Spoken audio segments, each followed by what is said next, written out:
Up until this point in the game, I've been pretending to be a very vanilla person and playing in the middle. The air in the house has changed. Chaos is rising, and I absolutely love it. I'm a bad boy. You're living in a fun house, baby. You're living in a fun house, don't mean maybe. A million doors in the hall and the Is this it? Is this how it feels to follow a Big Brother season live and have a blast enjoying it all the way through to the end? A Big Brother season that gave me everything I asked for?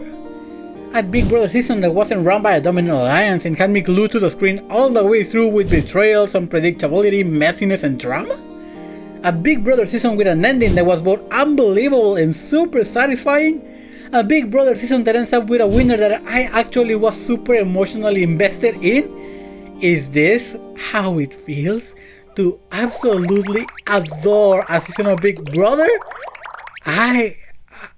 Oh my god.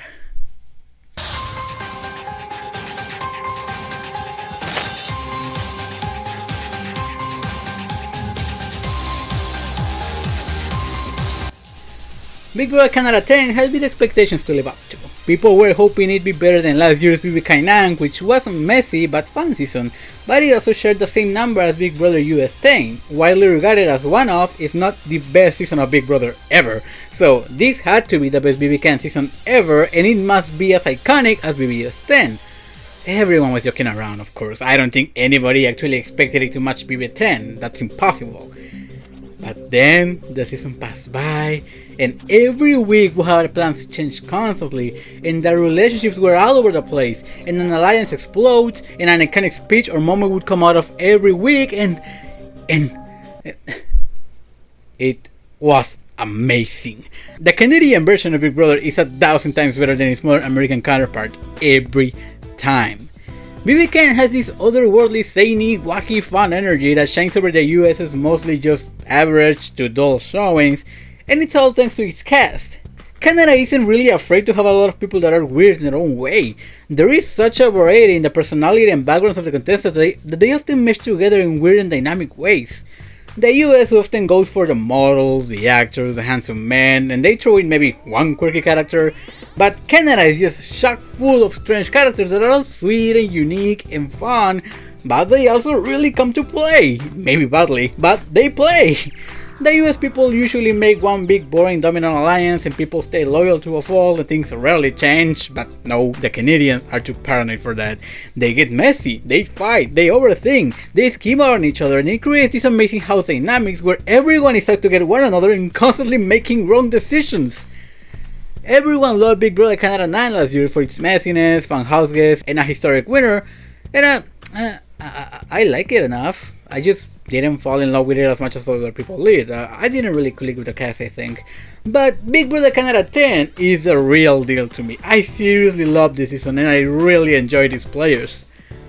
We had a great mix of over-the-top personalities, brutally honest players, and sweet people, and they all made for a fantastic Big Brother Canada cast that's among my favorites of all time. Many of them had their own little quirks that made them more likable or enjoyable, like, for example, how Hermon would use his car salesman voice at times. Canada, for the last time, it's Hermon and I'm signing off! Or Moose being super enthusiastic. Look what you did! Foolish! You Betty being brutally honest. I don't want you to talk to me. I think you're a bad person. This is not even game related. You're playing this game like, oh, I don't know what I'm doing. I need pointers. And you're using that information against really good people with big hearts. And I see right through you. Okay? Have a good life. Bye-bye. I will never be ready to talk. Thanks. Cal overthinking constantly, or Gino being oblivious to everything because he's just so sweet. And you too. Oh, I'll get to you too. Though not everyone was to my taste, and Summer was maybe a little bit too rehearsed, but I'd rather have her shoot the scenery than be dull. Gino and JC were the boring but practical showmen we get every season, but at least they were very sweet. And of course we have Marty and Jess, who were two of the more unpopular house guests this season, let's say. They were hypocrites, they were very bad social and strategic players, and they were frustrating to watch, but I actually welcome their presence here. Put it this way, there are frustrating players that actively make their season worse with their horrible gameplay, say someone like Christmas. But there are also frustrating players that make the seasons better with their horrible gameplay. Marty and Jess are a prime example of that. I actually enjoy getting frustrated at Marty's constant betrayals because it kept the house unpredictable and entertaining. And Jess being a horrible social player gave us her mom dancing to the block, so that's a plus. This season would not be what it was without them constantly driving everyone around them crazy.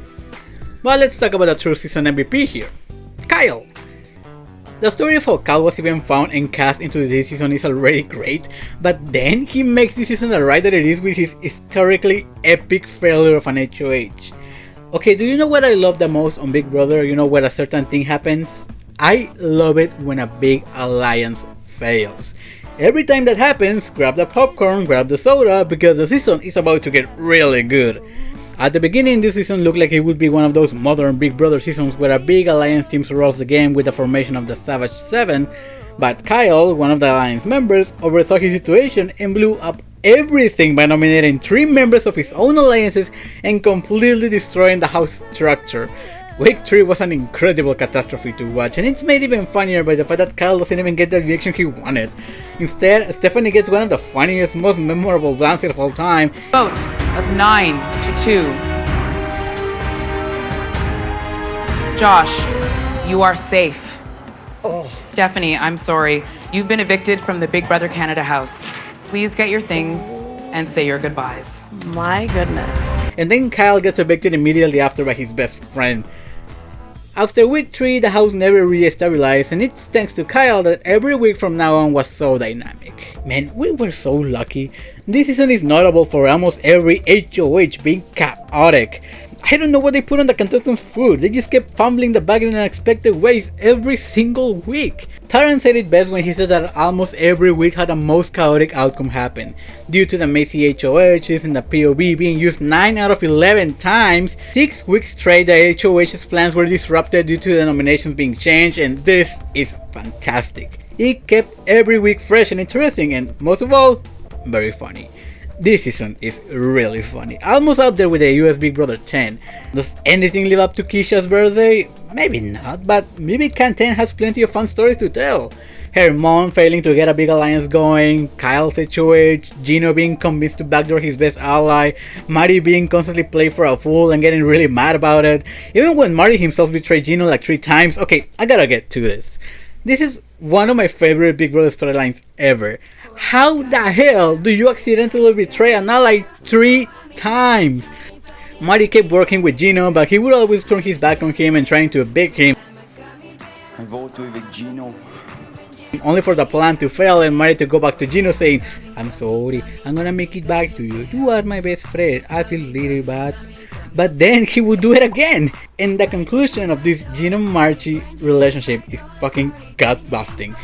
Maybe Keisha's birthday is funnier, but BB Can 10 has an all-time iconic moment of its own. The thing with Marty, Gino, and the Red Gummy Bear is the stuff of legends.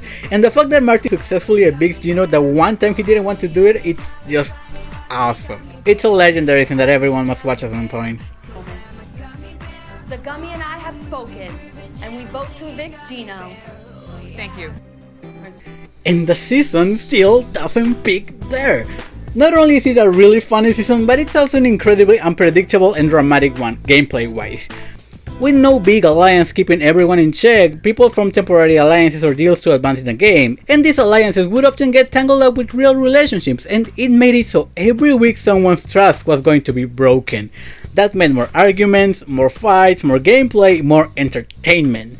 There were so many moments in which I was shocked at the player's decision. When Gina nominated Kyle, shock. When Tanisha was evicted of her moose, shock. When her mom was backdoored by Marty, shock. When Kevin survived being put on the block and instead Marty left it up to a red gummy bear deciding everyone's fate. Oh my god. I have never seen a season where I was this constantly surprised by everything. And it gets even better at the end.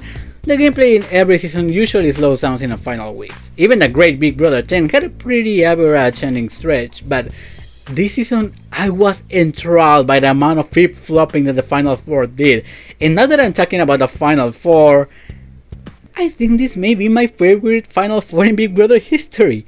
Kevin, Helena, and Betty I really love, and Joshua was fine with. When Josh won the HOH in the video and they played that scene where Josh and Betty confess to how much they care for each other while Kevin and Helena are in a different room, also admitting how important each one is to each other and how sad it's going to be that one of them is going to leave, I couldn't do it, man, my heart just sank. Helena and Kevin and Josh and Betty are two of my favorite duos of all time, and having the final four be them was perfection. When Helena was evicted and Kevin, this nerdy mastermind that will never play this game emotionally, starts getting red trying to hold back his tears, that was just a beautiful moment.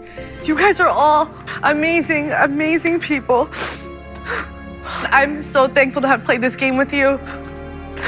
And then when Kevin is all alone versus Josh and Betty and he knows he has to win the final challenge to cut Josh and win the game, but he loses at the very last second, and I say to myself, God damn it, that would have been a perfect season if Kevin won it, but now Josh is winning and I'm just okay with it. But then Josh reveals who he's cutting and he's making this speech and I'm just like, oh stop it, just say Kevin already. But no, he says, So I'm going to have to vote to evict my best friend, Betty. My best friend, Betty. Josh cut Betty, his game-long friend, out of nowhere, when it looked like they'd never betray each other again. Betty is completely destroyed. I can't believe it. And I feel so sad, but also so happy that Kevin made it to Final 2, but also so broken that Josh would do this to Betty, and Betty doesn't deserve it, but at the same time I didn't want Kevin to go. I had never been this emotional at a final eviction in my entire reality show loving life. It shook me to my core. It was so unexpected that even Taran couldn't believe seeing it live.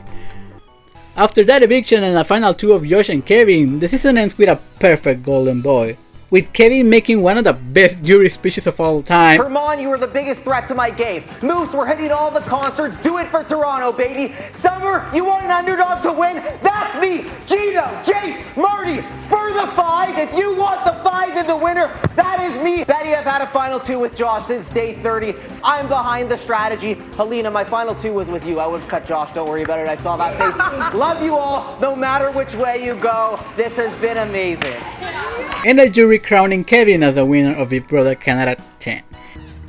Kevin, Yes, congratulations, Kevin. You have won season 10 of Big Brother Canada.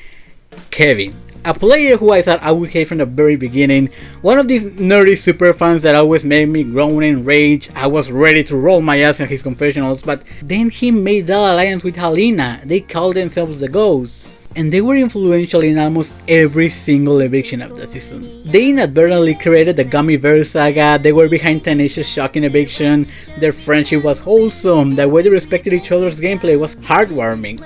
This friendship and his constant enjoyment of the game and the chaos that he brought into it makes Kevin not only my favorite winner of the franchise, but maybe my second favorite player ever. I can't put into words just how much I enjoy watching him play, and whenever it was looking like he'd be in danger, he always found a way to slither out of it with careful planning, clever lying, and just expert social manipulation skills. I love Kevin with all my heart, and I love Helena with all my heart, and I love Betty a lot. My only complaint of the edited version of the season is that I wish Helena's game was shown more. I mean, she was pretty hidden throughout, but if you follow the live feeds, you know how important she really was alongside Kevin. But that's incredibly minor considering everything else. This season delivered right up until the very end. The cast is amazing, the boot order is perfection, the final four are incredible, it's so funny, almost every week is iconic, it's memorable, it's shocking, the gameplay is varied and unpredictable. I have never seen a Big Brother season go the way we wanted to go every step of the way, and Kevin being the winner of it just imposes this season as not only my favorite Big Brother season of all time, but also one of my favorite seasons of any reality show ever. This season is the stuff of legends. It's the best Big Brother Canada season by far. To me, it surpasses even all the Big Brother US seasons. Yeah, even Big Brother 10. I didn't think that I would see this so early in my reality reviews, but this season is a 10 out of 10. It earns the golden Stoplight, and it's a must watch for anyone. It's incredibly amazing. And if you're watching this video, I love you too. Bye.